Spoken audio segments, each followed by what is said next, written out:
আমার 28 তারিখে ফ্লাইট আছে, আমার 28 তারিখে ফ্লাইট বন্ধ হয়েছে, মানে আবার যাইতেছি আজকে 2 তারিখে।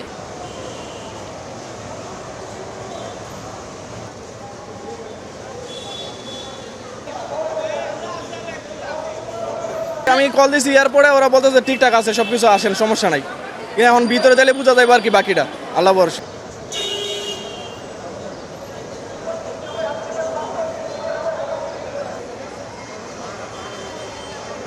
এখন বন্ধু ঠিকঠাক আছে, আমার আসতে বলছে, আমি আইসি, কইছে ফ্লাইট মিস হবে না, আসতে বলছে, কোনো সমস্যা নাই, তাই আইসি।